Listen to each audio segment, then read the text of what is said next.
一般同學咧都覺得文言文喺閱讀上有困難，其實係因為你卡住喺某一啲位度。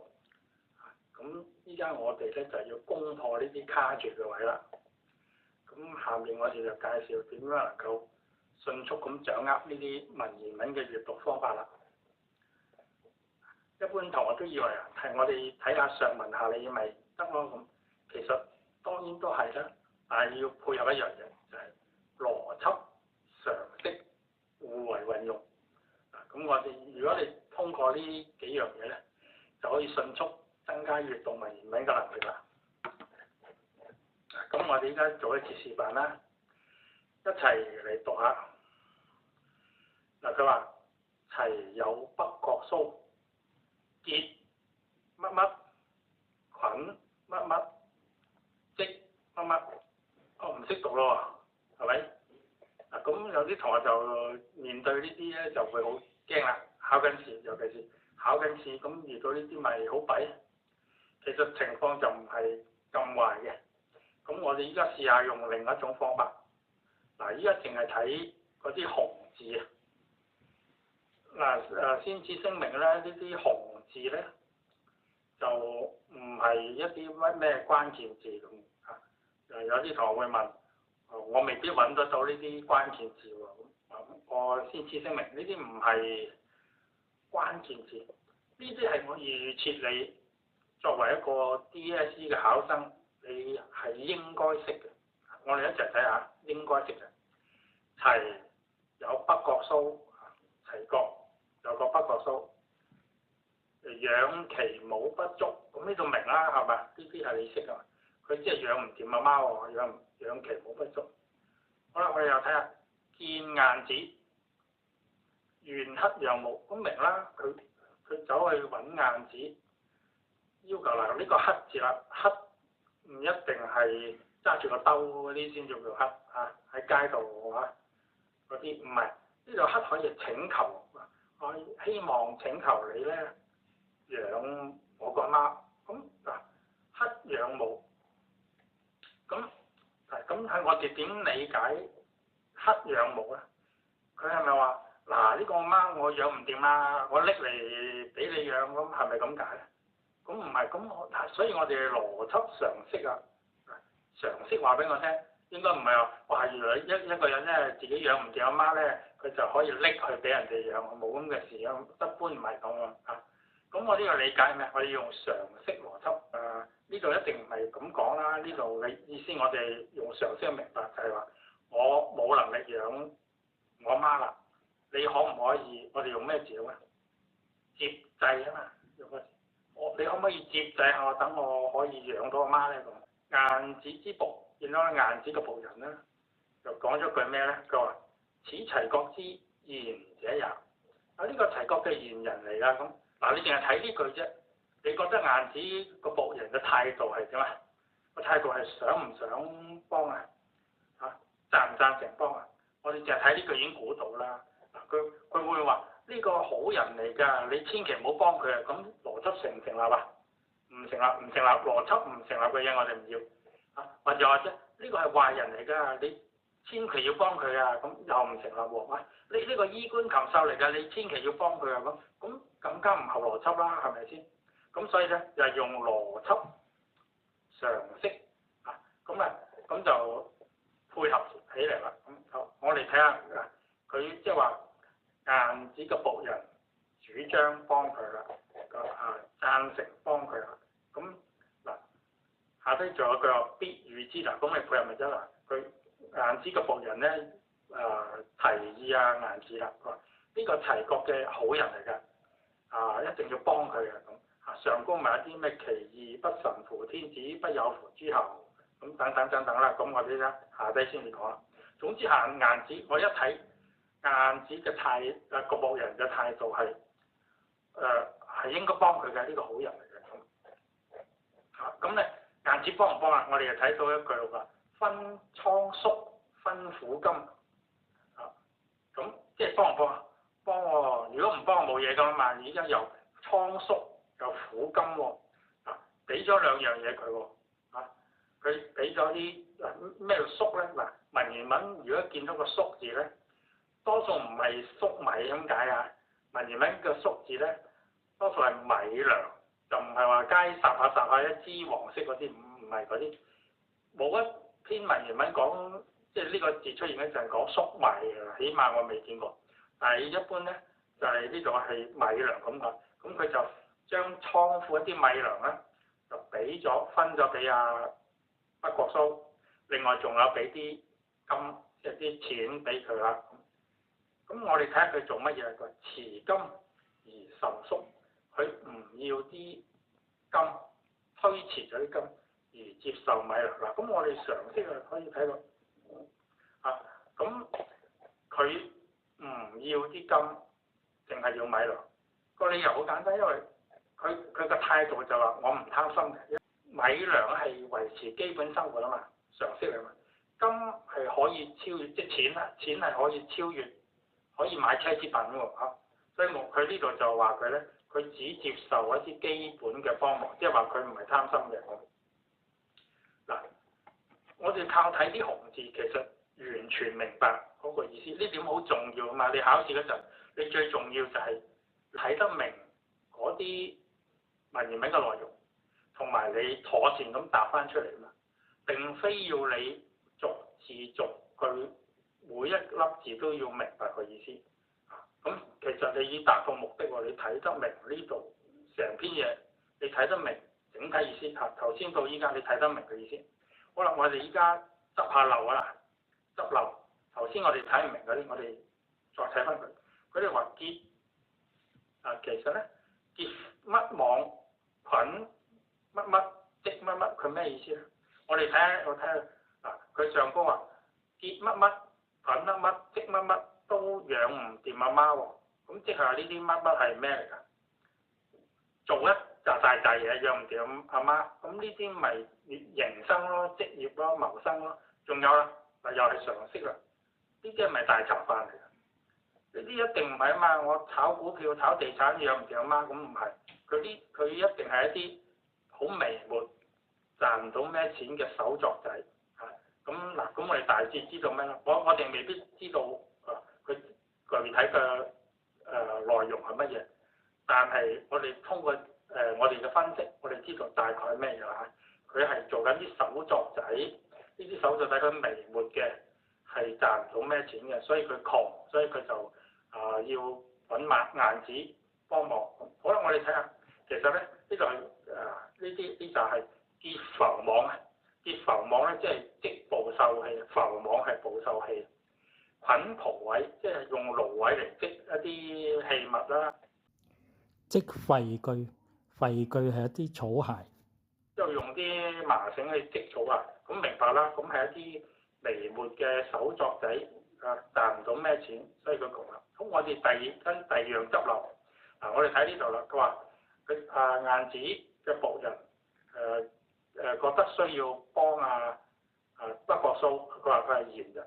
咁佢話呢個提到嘅賢者，跟住下低佢有紮咁嘅字，佢話其義不臣乎天子，不有乎諸侯，於利不久取，於害不久滅。嗱，凡親文言文裏邊咧，好多排比句對偶呢啲句子咧，個氣勢好相近嘅句式好相似，佢哋多數係講緊同一樣性質嘅嘢同埋我哋上高講嘛，佢話呢個提過嘅賢人嚟㗎，咁佢後邊跟住一大紮呢啲排比對偶句，咪即係話佢喺度補充緊呢個陳述啦，呢個提過嘅賢者呢個陳述咯。因為你話呢個係好人咁樣咁點好法啊？譬如我話呢個學生係好學生，咁點好法啊？唔具體喎。佢咧又唔會欠交功課，又唔走堂，又樂於助人，又聽話，又孝順等等，呢個咪具體嘅陳述咯。呢度都係啦，佢嘅仁義咧係佢咧不臣乎天子不臣乎天子，我哋理解做唔追求高官厚祿，即係做天子嘅臣子嘛，想即係做官嘛，咁梗係想有高官厚祿啦。不有乎諸侯，即係唔貪腐權貴。於利不久取，即係唔隨便侵佔利益。於害不久免，佢面對一啲應負嘅責任，即使有禍患都唔隨便逃避。咁人梗係逃避禍患噶嘛，唔逃避禍患唔係好傻。咁有隻僵屍跳埋嚟，唔通我懟個頭埋啊？嗰度火山爆發，唔通我衝埋啊？咁梗係避禍啊嘛。點解佢話於害不久免？其實佢意思即係話，只要嗰樣係我嘅責任，就算有禍患我都唔逃避。其實係咁解，因為好似當兵咁啊，當兵會死人噶嘛，咪打仗咁。但係當兵係你嘅義務，你唔可以逃避。其實佢嘅意思咁解。好啦，嚟到呢度咧，我哋可以答下問題咯。咁佢呢度講啦，喂，呢個問啦，北國蘇持金而受縮，呢個行為符合上述嘅邊一樣咧？上述就係話其義不臣乎天子，不有乎諸侯，於利不久取，於害不久免。佢符合邊個？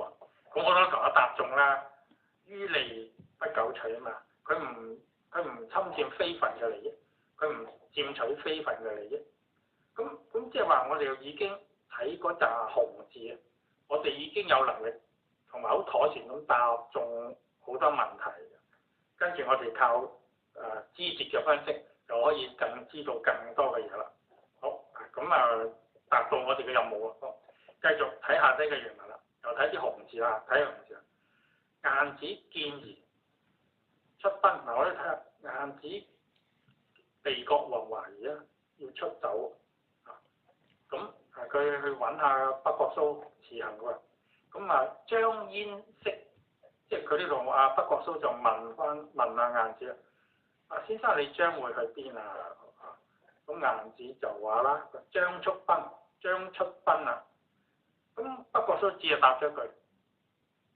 夫子免之矣啊！我哋見到免之矣三個字啊，免之矣，即係簡單啲你努力保重啦。咁其實即係你保重，多多保重啦。咁晏子上車就嘆息而嘆，佢大聲嘆氣啊！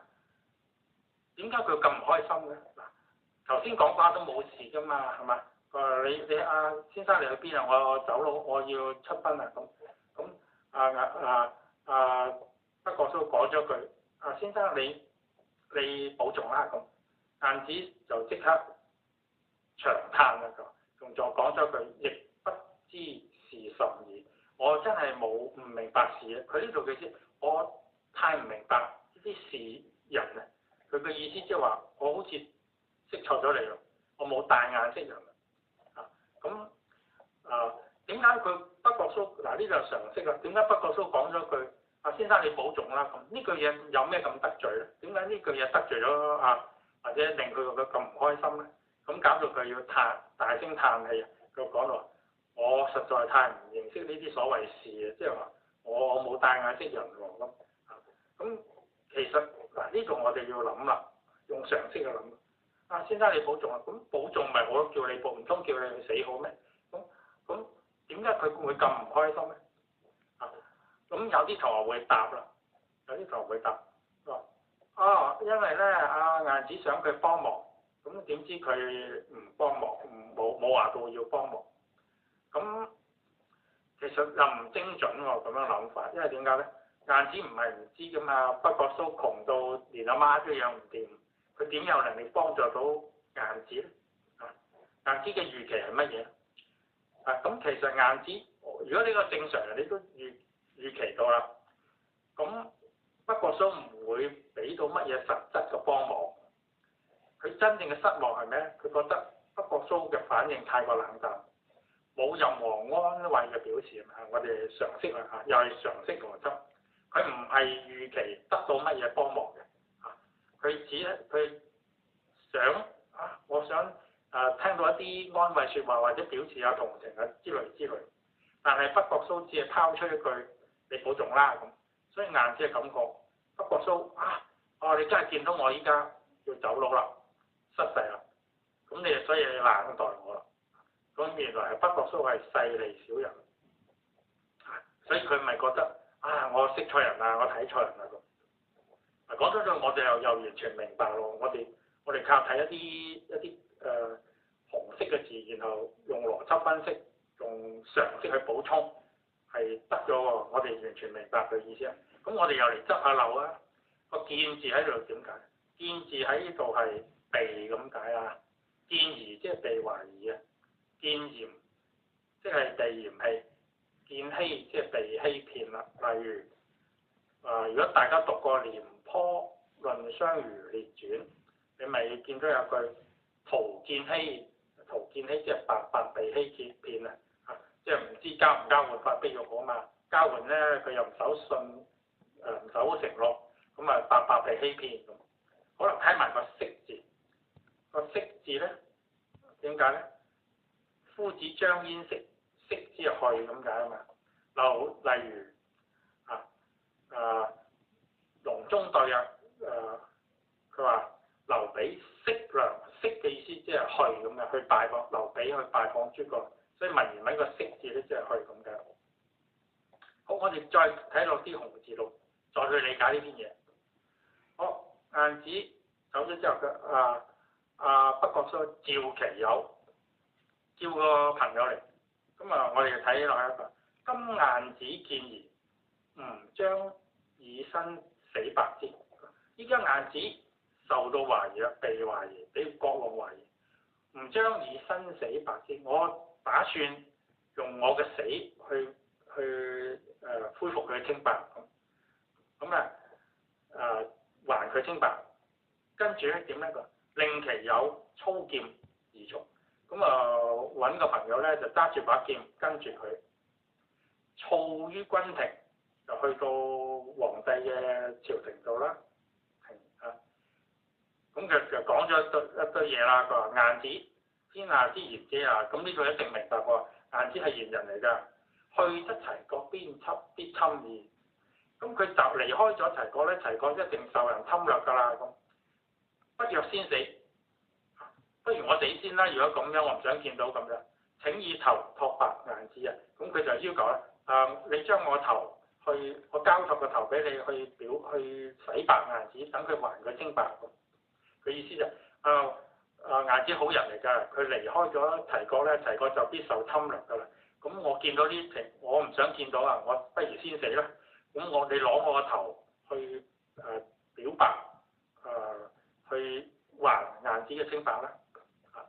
咁退而自刎就，咁咧佢就退下啦，同埋咧攞把劍咧割頸自殺。咁好啦，繼續睇落去。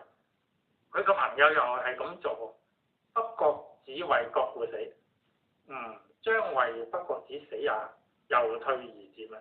北國子就為國自殺死啊！我又為北國子死之後，佢死係證明晏子清白嘅，我死咧係為證明佢係一個高尚嘅人嘅。咁佢又自殺。古時啲人嘅邏輯思維咧好古怪，邏輯上啊，你自殺同佢係咪好人根本冇邏輯關聯㗎嘛，你哋個 friend 啫嘛，係咪先？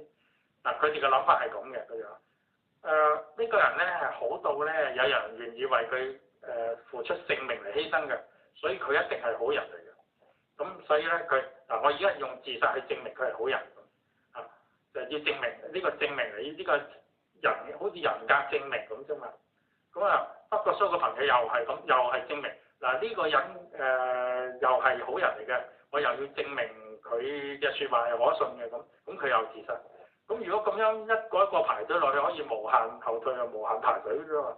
咁咪好得意。咁我哋唔可以取笑呢啲古人㗎嘛，唔可以取笑佢哋嘅思維咁嘅。人哋係2000幾年前嘅人嚟嘅，我哋唔能夠用現代人嘅眼光去嘲笑啲古人。好，我哋再睇最後啦。齊軍聞之，齊國嘅國君聽到之後啦，哇，追晏子，即係覺得哇，咁佢認同咗呢個，佢就相信自己懷疑錯咗咯，請而反之，咁明白啦，追佢翻嚟咯。咁好啦，追佢我哋又睇啦。聞北國蘇以死白己啊，咁邊個聞咧？咁一定晏子啦。晏子就聽到北國蘇咧係用死嚟到咧還自己清白喎。咁佢就發出佢個慨嘆，亦越不知事實，我越嚟越明白，越嚟越唔明白呢啲言事啦。即係話我真係唔識得去分辨啊。我更加唔識得分辨。我哋睇翻成篇文，其實單靠睇啲紅字，我哋都明白得8899明白整體意思。紅字唔係關鍵字嚟，紅字係預設一個高中學生甚至乎係初中學生都一定識嘅字。成個故事係嗱，我哋而家由頭再溫翻次嗰啲紅字。佢首先北國蘇養唔掂阿媽，去求晏子接濟，晏子就接濟佢，送俾佢錢啦同埋米糧。後來晏子就被國軍懷疑要出走，佢揾北國蘇辭行，北國蘇嘅反應冷淡，淨係講一聲你努力保重啦咁令到晏子覺得啦，北國蘇似係一個勢利小人，咁佢就覺得我太冇知人之明啦。後來咧，繼續睇啦。後來咧，北國蘇帶住啲朋友咧，用自殺嘅方式向齊國國軍咧去證明晏子嘅清白。最後啦，晏子知道之後又感到自責啦、悔疚啦，覺得自己太唔明白事啦，錯誤地誤解咗佢啦。又係重申呢句，只要我哋睇到啲紅字，配合邏輯常識。咁即使有好多字深嘅字我哋唔識到啦，靠住呢一啲邏輯常識，我哋都可以七七八八咁明白整篇嘅意思，而且最重要，我哋可以答到佢問嘅問題，攞分係靠答到問題，攞分唔係靠我哋識晒嗰啲字，攞分係靠我哋完全理解嗰篇文章嘅大要，同埋能夠妥善答到嘅問題。好啦，我哋睇下第一問題啦。妥善回應問題係最緊要。文中嘅晏子曾經兩次感慨自己，第一次佢講亦不知是甚意。咁呢次係佢北國蘇話先生你保重啦，咁佢就唔開心，佢覺得佢冷待，所以佢話亦不知是甚意。第二句係咩情況咧？第二句就係、亦越不知是甚，咁係佢知道咗北國蘇要用自殺方式去證明自己清白嘅。咁我呢個問題請結合晏子當時嘅處境同埋心理狀態，分別講下呢兩次感嘆喺情感上、意義上有咩唔同啦。我哋呢個關鍵係佢點問我哋就點答，佢點鋪排我哋就點鋪排。完全佢點作文章我哋就佢點出題目我哋就點作文章佢喺情感上、意義上有咩唔同呢兩句句子。好啦，我哋先睇下佢情感上係乜嘢。咁佢係被懷疑啦，搞到要走佬啦，佢就嚟到向北國蘇辭行。咁嗱，佢嚟辭行嘅意思即係我已經當咗你嘅朋友，但係就遇上北國蘇個表面好冷淡喎。佢嗰個情感多數係咩咧？情感上我嚟揾你，其實唔係真係想要得到咩幫忙，想當你係朋友，想睇下你聽到你嘅表示，或者表示同情或者表示勸慰咁，但係得唔到喎。咁所以情感上我哋睇下啲字眼係咩咧？佢覺得好失望啦，覺得好孤立啦。原來我係咁微不足道嘅，你唔係當我朋友嘅。孤立啦、失望，咁樣自嘲，我真係冇知人之明，同埋無奈。好啦，我哋得到呢幾大概念咁就要整理下啦，整理點整理咧？就要補充咁我哋咁寫啦。晏子因為被猜疑要逃亡啦，特別向北國蘇告辭但係北國蘇只係冷待咁對佢，咁就係講咗佢先生。你盡力而為啦，你保重啦咁。佢嘅情感上係孤立、失望、無奈同埋自責啦，咁就完成咗呢一組別嘅答案啦。好，咁意義上咩咧？我哋睇啦，意義上首先第一樣，佢覺得晏子覺得過去曾經接濟北國蘇當你係朋友，認為佢係一個感恩嘅賢士，至少都會表示一啲關懷啦、安慰啦。但係反應好冷淡喎，好似見我失勢嘅勢利小人喎，就會覺得自己有眼無珠啦。咁我哋當然將呢組我核心句子咧整理一下啦，可以咁晏子過去咧曾經慷慨咁救濟北國蘇，以為佢係一個識得感恩嘅賢士。咁喺自己落難嘅時候，至少會俾一啲安慰同情啦。但係北國蘇態度冷漠，好似勢利小人。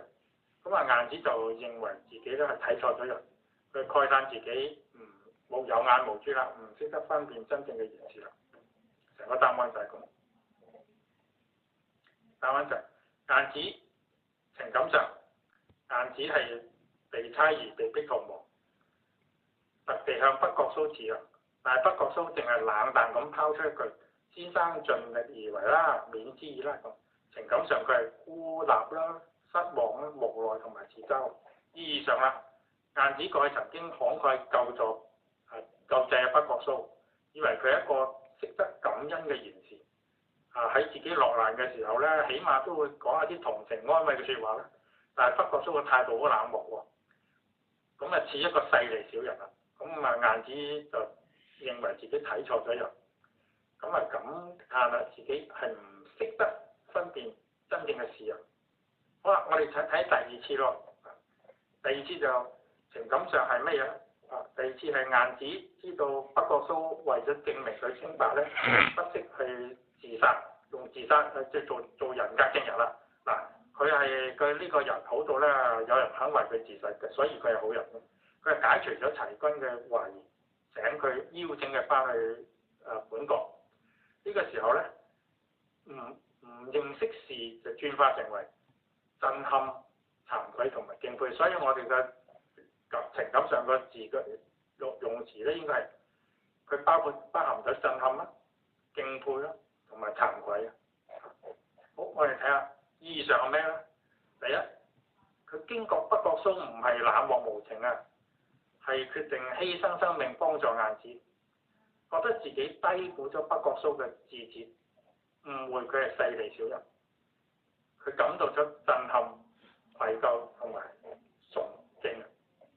好，我哋睇下整理下，晏子經過北國蘇冷漠，並非無情，而係決定咗用生命去拯救佢嘛。咁佢就明白咗自己低估咗北國蘇嘅為人，佢嘅志節啦，誤會咗佢係勢利小人，所以咧佢唔係感到愧疚啦，同埋覺得佢好高尚啊，崇敬佢，慨嘆越不知是誰。我哋整理下答案就係第二次嘅情感上咧，就係晏子知道北國蘇為咗證明佢清白，不惜喺齊國軍面前咧割頸自殺，解除咗齊軍嘅懷疑，迎請佢返國。呢個時候嘅不認識事咧，轉化成為震撼、慚愧同埋敬佩。意義上就係晏子最初晏子都係經過北國蘇咧，佢並唔係真正冷漠無情啊，而係已經打定主意用犧牲生命去拯救佢，咁先至明白咧自己低估咗北國蘇啦，誤會咗佢係勢利小人，所以咧感到愧疚啦同埋崇敬，所以佢發出慨嘆，佢話亦越不知是誰咁我哋整個答案就係咁啦。多啲練習，咁我哋就會有好快咧可以得到好大嘅進步。